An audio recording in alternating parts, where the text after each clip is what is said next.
Bevy Jam 6 is up and coming in about a day and a half at this point. And if you're participating, you might be starting to think about your template, your starter, your project that you're going to get started with on Saturday. In this video, we're going to cover about 10 useful crates that are either very, very likely going to make it into your project that you should be aware about, or are just widely useful.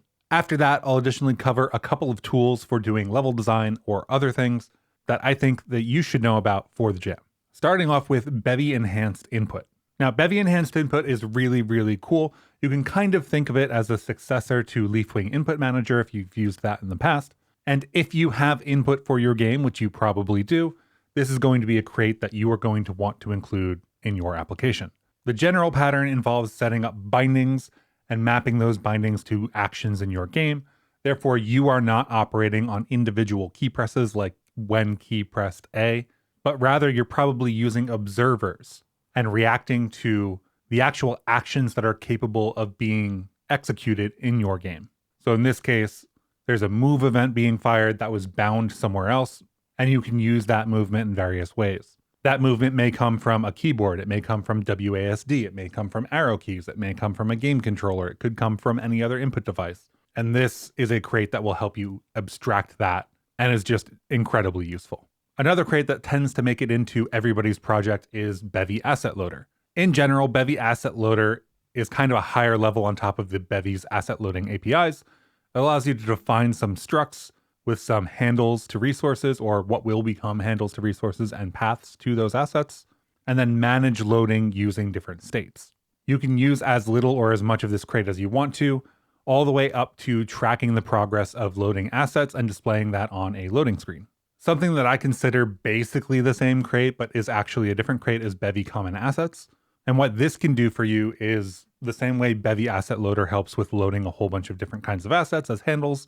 Bevy Common Assets takes a bunch of the formats that you would normally be working with. For example, here's JSON, here's RON, here's TOML, etc., and makes it so that you don't have to write the asset loader to load that particular file if it's already in a serialization format that is understood. So in this case, we've got level.json and custom.json, or, level.xml, or whatever you want. So if you plan on storing data in commonly serialized formats and you want to load that data into specific types, Bevy Common Assets is a great option. Bevy Seedling is up next, and it's a particularly interesting crate because it's kind of the next generation of audio plugins for Bevy. You might already be using something like the built-in audio support inside of Bevy, or Bevy Kira Audio as another Bevy plugin. Bevy Seedling is built on a really interesting project called Firewheel. Now, Firewheel isn't a specifically Bevy project, it's more of an audio engine, which makes Bevy Seedling an integration of that brand new Rust-based audio engine for Bevy. Now, you'll notice in this video, I'm looking at the branch here, but there will be a release for the Game Jam, so look for it on crates.io for 0.16 support on Saturday when you're starting your project. Something that not everybody will need, but ends up finding its way into a surprising number of projects, is a physics engine, in particular avian physics.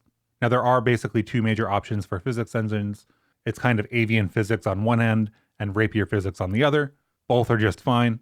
I tend to prefer avian physics for my projects, but if you're going to grab something that is a physics engine, one of these two crates will be the one.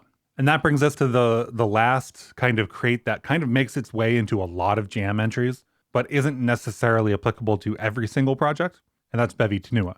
Bevy Tenua is a floating dynamic character controller for Bevy, which means that it can be really great for game jams. If you're not familiar with building your own kinematic character controllers and how much work that can take, then suffice it to say that a dynamic character controller, a floating character controller like Tenua, will get you most of the way there, which is really some of the things that you need for a game jam. This supports both avian and rapier, like we were just talking about, which can make it a little bit hard to learn, but there are examples, so I encourage you, if you think that you're going to need a 2D or 3D character controller, to take a look at these examples before the jam starts. And with that, we kind of get into tier 2. These are crates that I think are pretty well maintained, are useful for various purposes. They might have alternatives in the ecosystem. For example, this is Vlu Navigator. Vlu Navigator is a pathfinding for nav meshes. There are some really great examples in here, so definitely go check out the examples if you are interested in having pathfinding meshes. And there are, of course, other ways to do pathfinding. So this has alternatives. You don't have to use this crate which is why it's kind of in tier 2. It's a very useful crate. There are also other crates that do similar things. But one that I'm not aware of having an alternative to is ldtk. ldtk will allow you to play WebP and GIF images inside of your Bevy application. It does have streaming support for these files, but only on native, not on Wasm. So you probably won't be using streaming support for the Jam, but this is incredibly useful, especially if you want to do like a loading splash screen or a small cutscene, any kind of video that you might want to play that you can convert into a WebP format. ldtk can help you play that inside of Bevy, which is just an incredibly useful thing. Up next, we've got Bevy Rand. And yes, you can just take the Rand crate itself and throw that into your Bevy application and it will work. There's nothing wrong with that. The things that you don't get by default by doing that are seedable randomness. So if you use Bevy Rand, for example, even in just a test, you will get different randomness every time you run that test. Whereas with Bevy Rand, it makes it easier to seed that randomness and access the randomness from your systems. There is now a whole tutorial series in the docs for Bevy Rand, so if you feel like you want a richer source of randomness, something that is seedable, something that you can use in your systems, definitely go check this out. And that brings us to some of the GPU side of things with Bevy Hanabi, which is a GPU particle system. Now the demo here that's shown on the README is fireworks on a very dark background with a bunch of bloom, so I'm sure this will compress horribly for the YouTube video. Please point any of your complaints for the horrible compression on the fireworks that I'm showing here towards the video compression and not towards the library. GPU-based particle effects are really cool if you are going to use a lot of particles for any reason. There are a whole bunch of examples in the examples directory, including things like ribbons. Note, very importantly, that the Wasm support in this case is only available through WebGPU. So if you want to ship WebGL onto itch.io, you're going to have to use one of the CPU-based particle systems or your own particle system that you come up with. There are a couple of them. Bevy Inoki is one, but for me personally, I'll be trying to go with GPU particle effects if I do particle effects like this, just because that's where my interest lies. And another thing that a bunch of jam entries often find useful is dialogue. In this case, we've got Bevy Yarn Spinner, which is an integration with Yarn Spinner for exactly that, dialogue. Here you can see what a yarn file looks like. There's a whole Yarn Spinner website that includes documentation and how to use it. Your dialogues then have access to variables and you can add commands to them. It's a very useful crate if you're going to have a lot of conversation in your jam game.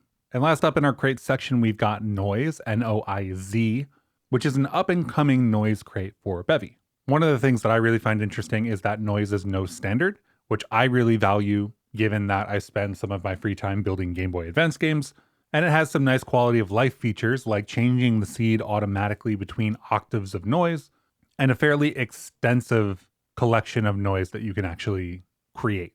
This is of course noise on the CPU, so don't expect to use this in your WGSL scripts, but if you wanted to, there's nothing stopping you from sampling a noise algorithm, writing it to an image, and sending that texture to your shader. And that brings us to the tooling section of this video.